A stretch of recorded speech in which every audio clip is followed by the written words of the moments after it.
Assalamualaikum warahmatullahi wabarakatuh. Alhamdulillahirabbil alamin wa bihi nasta'in wa ala umuri dunya waddin.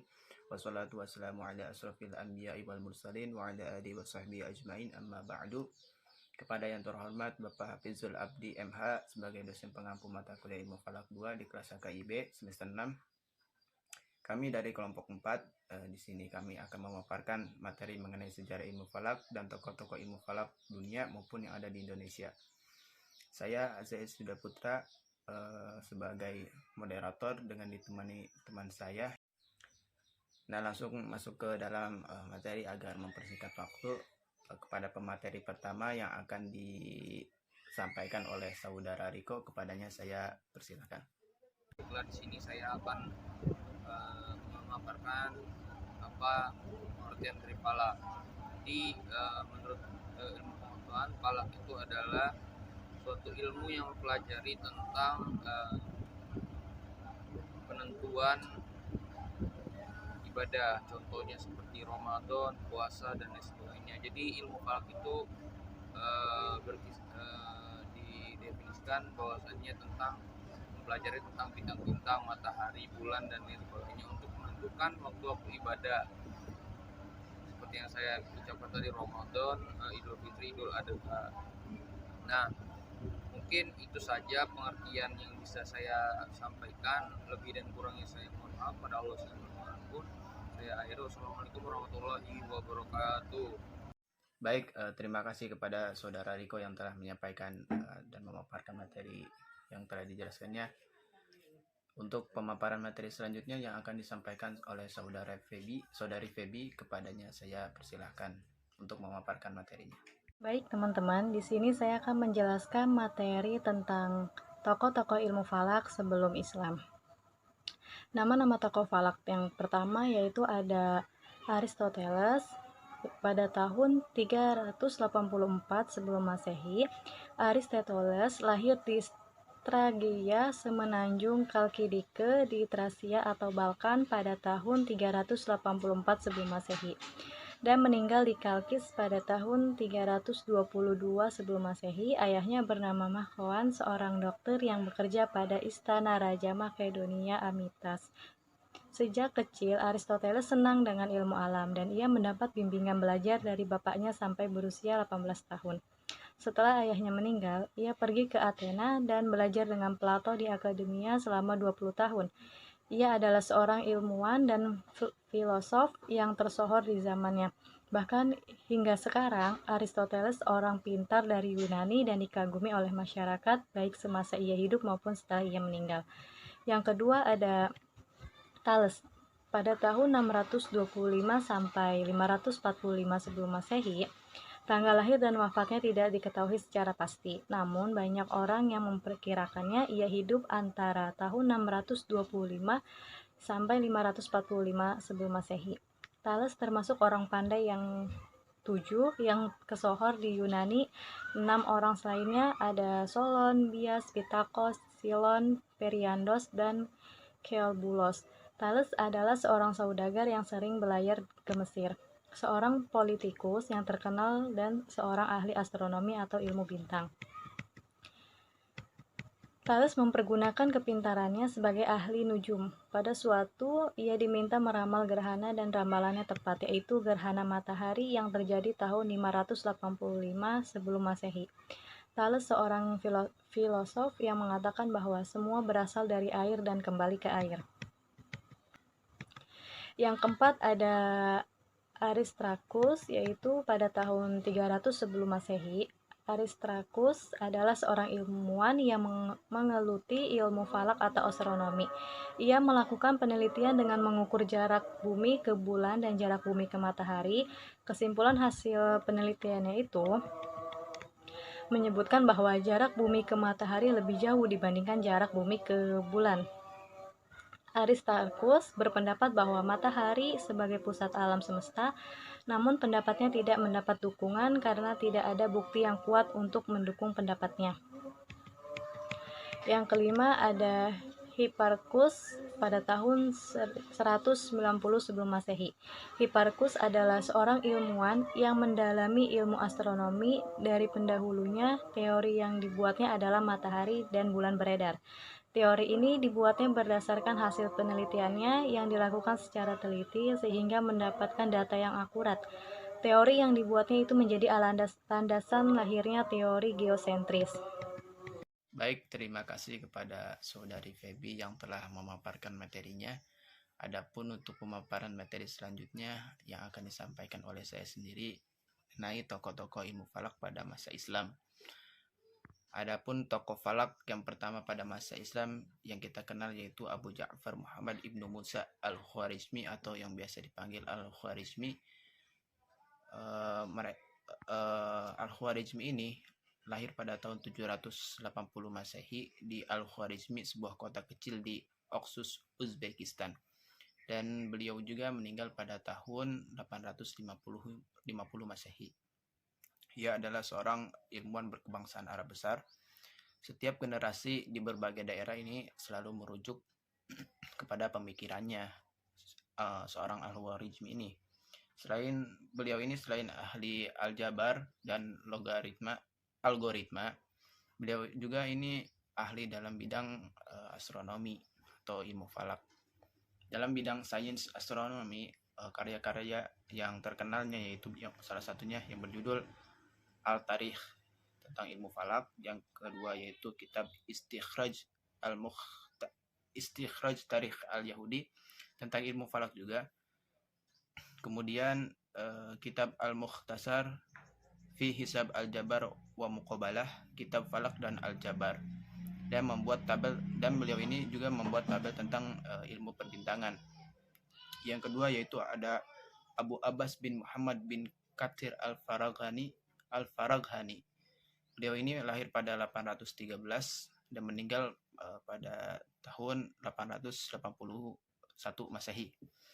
Al-Faraghani berasal dari Faraghana, Transosania. Ini adalah di sebuah kota kecil di tepi sungai Sardaria, Uzbekistan. Al-Faraghani bersama ahli falak yang lain ini diberi kesempatan oleh seorang Khalifah Al-Ma'mun yang mengembangkan tentang ilmu falak pada tahun 829 Masehi. Ia melakukan penelitian observatorium yang didirikan oleh Khalifah Al-Ma'mun di Baghdad. Ia melalui penelitian ini dapat mengetahui diameter bumi. Dapat juga diketahui diameter bumi. Al-Faraghani ini menerima sebuah teori Ptolemy dan nilai-nilainya telah diberlakukan lebih awal. Menurut Al-Faraghani, teori itu juga diteliti bukan sahaja memberi kesan kepada bintang tetapi juga planet-planet yang lain yang ada di alam semesta. Kemudian penelitian Al-Faraghani ini telah menemukan bahwa bumi ini mempunyai ukur bujur sejauh 11.700 km. Nah, adapun karya-karya beliau ini di bidang astronomi yaitu berjudul Harokat Asmawiyya wa Jawami Ilmu Al-Nujum, yang artinya itu peredaran benda-benda langit dan asas-asas perbintangan, adalah salah satu karya utamanya yang membuat kajian tentang perbintangan. Kemudian tokoh selanjutnya yaitu Abu Abdullah Muhammad ibnu Jabir ibnu Sinna al-Batani, lahir pada tahun 858 dan meninggal pada tahun 929 Masehi. Al-Batani ini lahir di Batan Haran dan meninggal ini di Irak. Al-Batani ini memulai sebuah kajiannya di Bitan, Irak, kemudian di Antakya, Syria. Kemudian ia ini merumuskan dengan meneliti sebuah mengenai pergantian tahun dan musim, peredaran matahari, dan menetapkan kemiringan buruj pada garisan khatulistiwa. Batani kemudian membetulkan sebuah teori Ptolemeus dalam bukunya Al-Zaiz Al-Sabiq.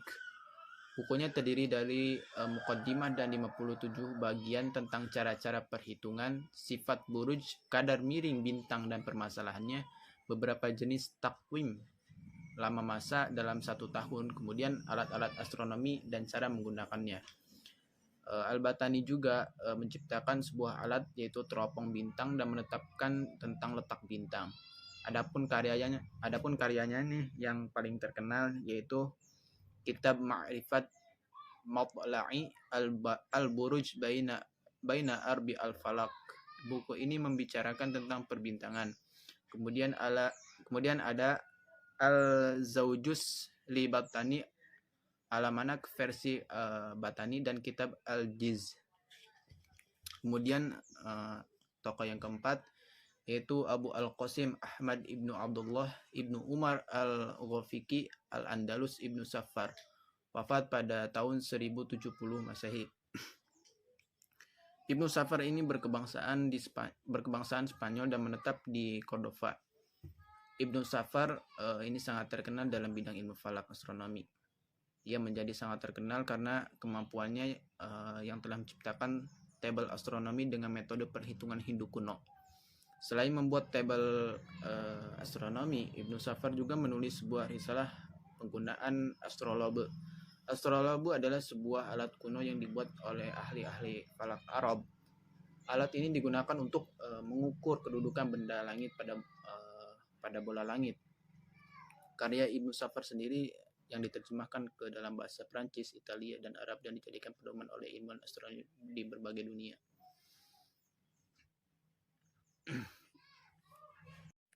Kemudian tokoh yang kelima yaitu ada Abu Ja'far ibnu Muhammad Abu Ma'sar al-Bakhi, wafat pada 885 Masehi. Abu Ma'sar ini lahir di Balkh, terletak di sebelah timur Khurasan. Ia hidup semasa dengan ilmuwan terkenal yaitu Al-Kindi. Ia merupakan tokoh falak pertama yang membantah adanya teori Aristoteles. Setelah menyelesaikan studi di Baghdad, Abu Ma'sar mencurahkan seluruh perhatiannya untuk mempelajari ilmu falak atau ilmu astronomi dan ilmu astrologi. Ia menguasai astrologi yang bermuatan sains. Salah satu hasil penelitiannya tentang benda-benda langit adalah menemukan bintang berekor panjang, yaitu komet Halley. Sebagai seorang ahli falak, Abu Ma'sar menghasilkan beberapa karya. Yang pertama yaitu Al-Madkhal Al-Kabir li al-Nujum, buku pengantar ilmu astrologi. Nah, kemudian adapun karya yang kedua yaitu Hayat al-Falak. Nah, itu adalah kedua karya dari Abu Ja'far ibnu Muhammad Abu Ma'sar al-Bakhi.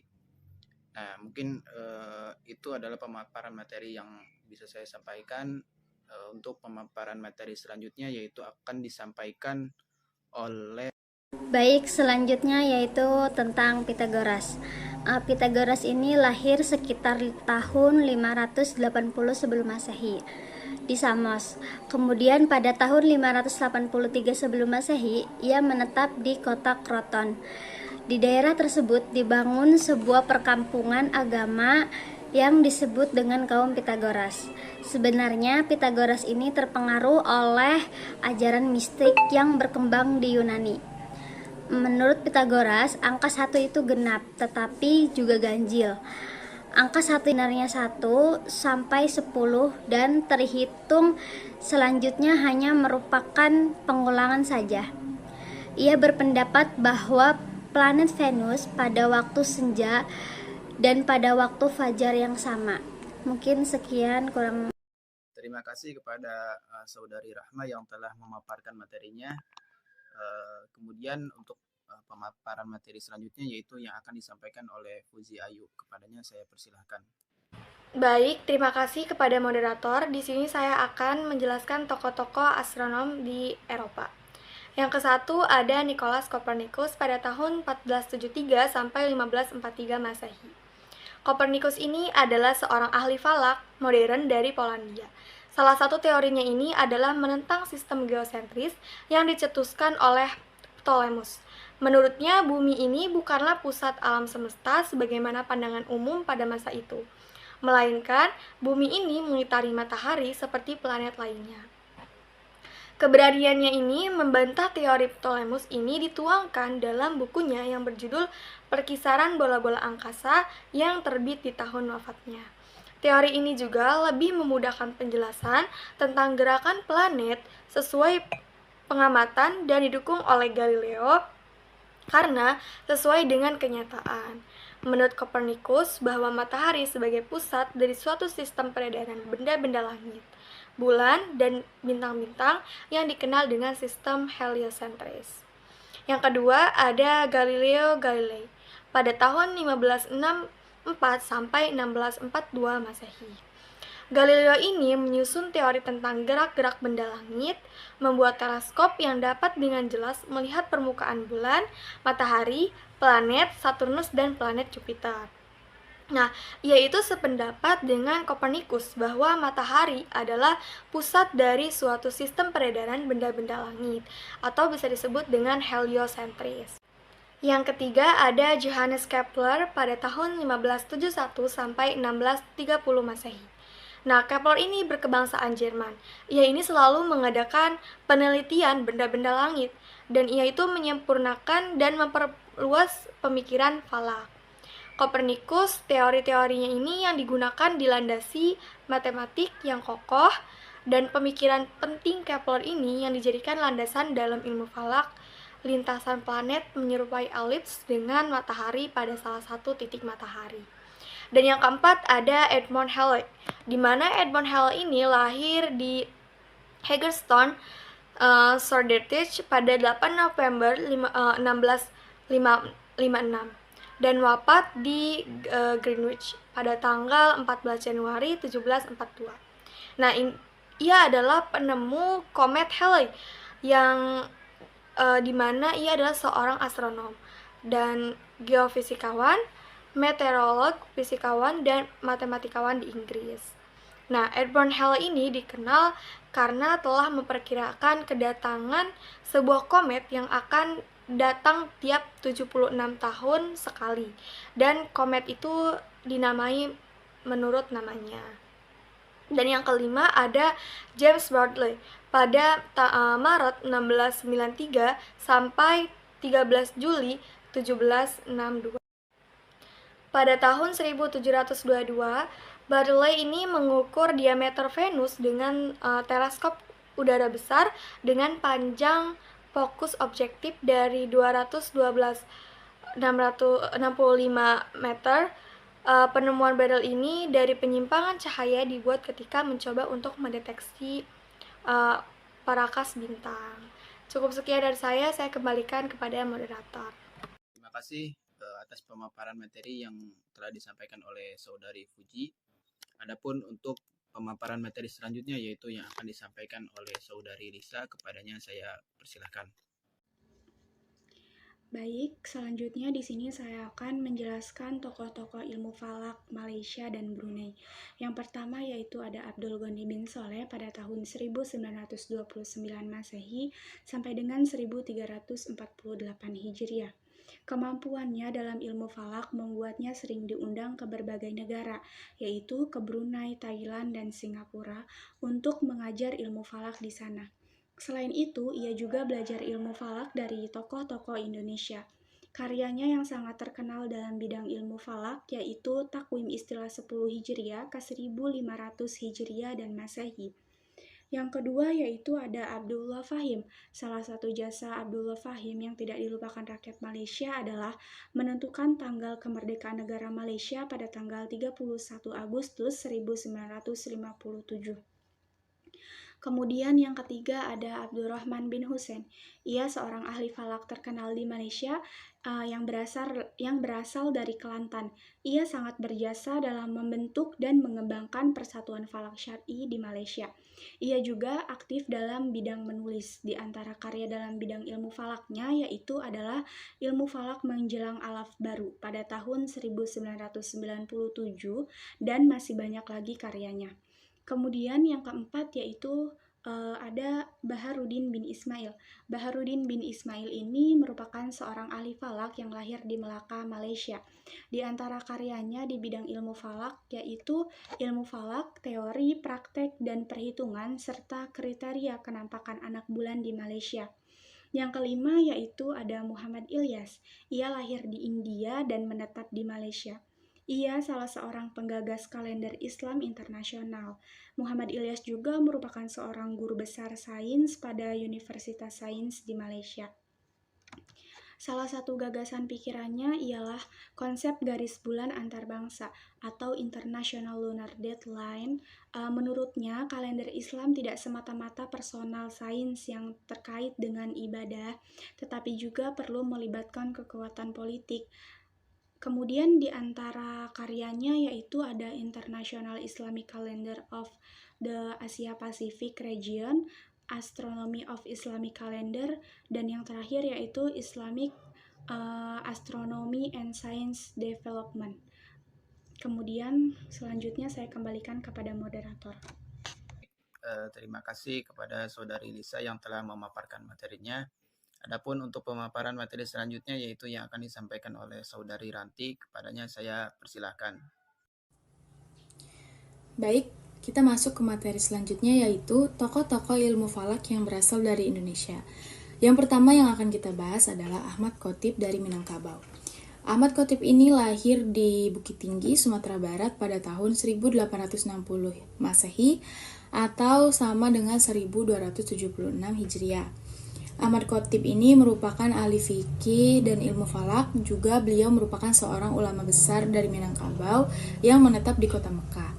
Beliau melahirkan sejumlah karya dalam bidang ilmu falak, lalu sepanjang hidupnya juga dihabiskan untuk mendalami ilmu falak dan menjadi guru di Mekah.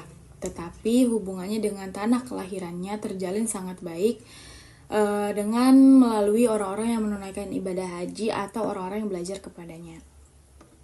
Beliau ini memiliki beberapa murid lumayan banyak yang terkenal. Nah, salah satunya itu ada Syekh Muhammad Nur, Syekh Hasan Maksum, Syekh Muhammad Soleh, Syekh Muhammad Jain, Haji Muhammad Nur Ismail, dan lain sebagainya. Baik, yang kedua yang akan kita bahas yaitu Muhammad Thohir bin Muhammad Jalaluddin Al-Falki. Muhammad Thohir ini belajar dan mendalami ilmu falak di Universitas Al-Azhar di Mesir. Sumbangan pemikirannya dalam ilmu falak ini sangat-sangat besar. Ia menulis kitab ilmu falak dengan judul Kitab Natijatu Al-Umur. Nah, kitab ini memuat tentang takwim Hijriyah dan persamaannya dengan takwim Masehi. Arah kiblat dan waktu sholat sepanjang masa diterbitkan pada tahun 1274 Hijriah atau 1936 Masehi. Dan kitab Patikiraan pada penentukan waktu yang 5. Nah, ini diterbitkan pada tahun 1276 Hijriah atau sama dengan 1938 Masehi. Selanjutnya ada Abdurrahman bin Ahmad Al-Misri. Abdurrahman ini pada tahun 1274 Hijriah atau sama dengan 1896 Masehi, ia datang ke Jakarta membawa kitab Jiz atau tabel astronomi karya Ulugh-Beg dan diajarkan kepada ulama muda di Indonesia. Baik, selanjutnya ada Muhammad Mansur. Nah, nama lengkapnya adalah Muhammad Mansur bin Abdul Hamid bin Muhammad Damiri bin Muhammad Habib bin Abdul Muhid Al-Batawi. Ia dikenal dengan nama Mansur Al-Falaki. Ia lahir pada 1878 Masehi dan wafat pada tahun 1967 Masehi. Nah, ia belajar ilmu falak dengan ayahnya yaitu dan Syahid Usman, ulama falak dari Betawi.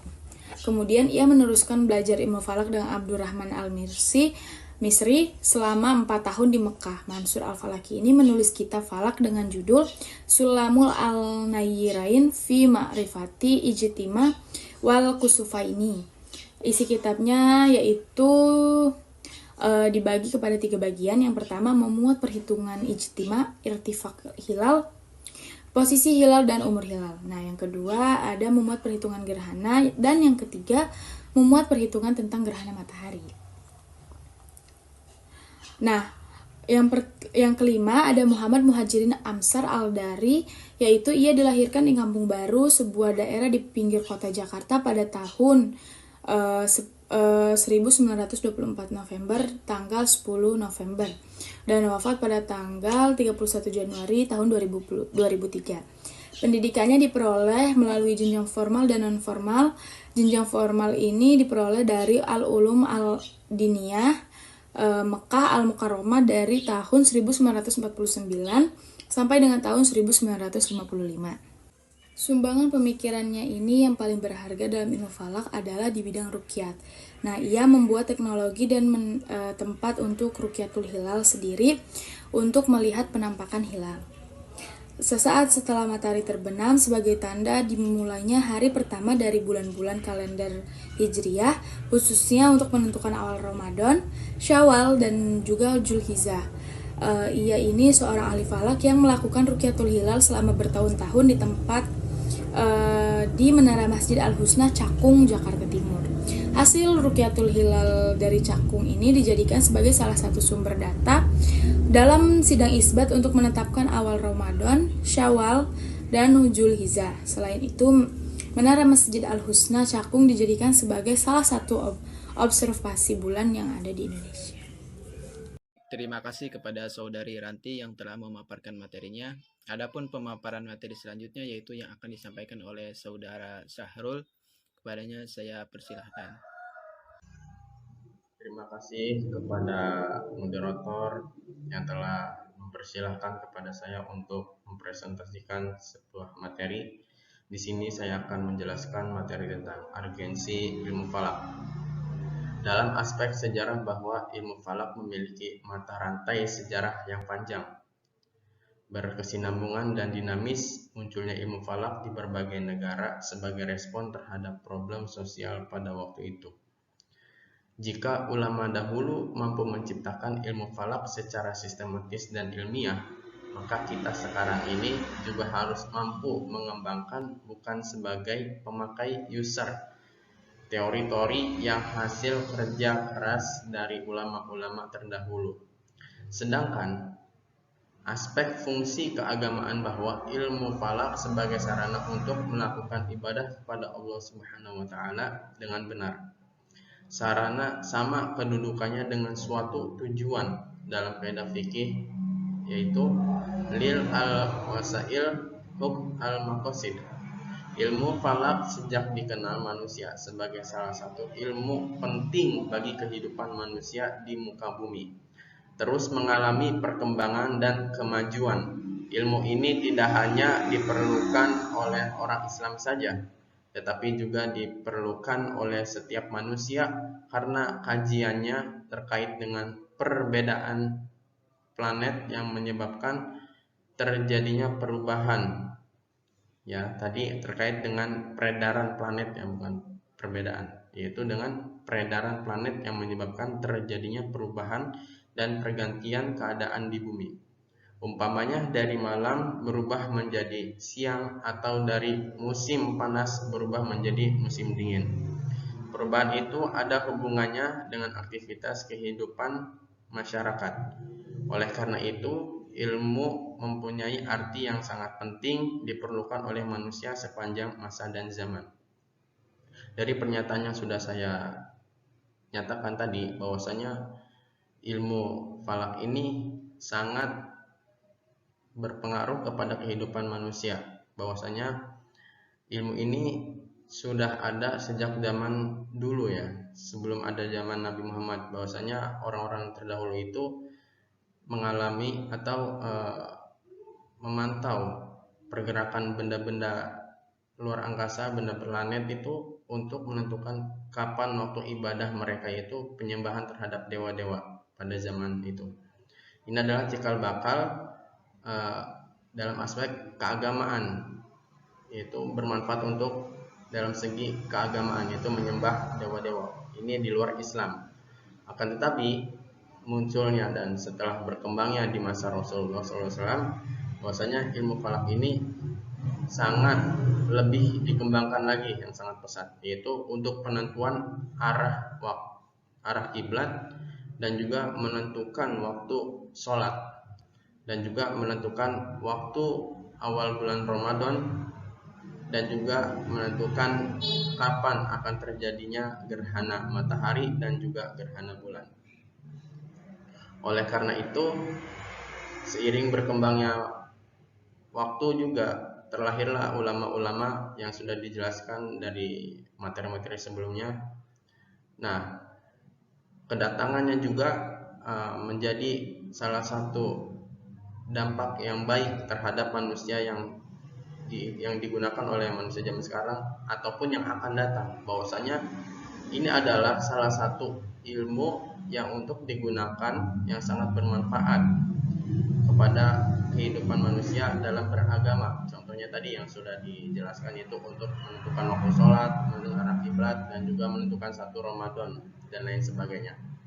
Akan tetapi jauh lebih penting juga, ilmu falak ini sangat berpengaruh terhadap orang-orang Islam dan juga orang non-Islam. Bahwasanya ilmu falak ini berpengaruh kepada semua kehidupan manusia.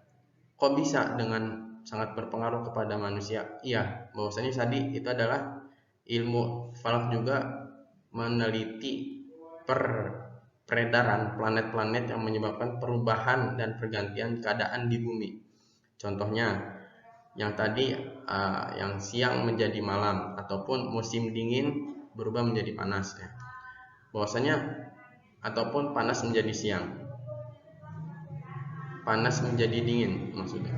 Nah, dari musim panas ke musim dingin ini, bahwasanya perekonomian sangat stabil pada saat musim panas gitu, maksudnya tidak terlalu ekstrim.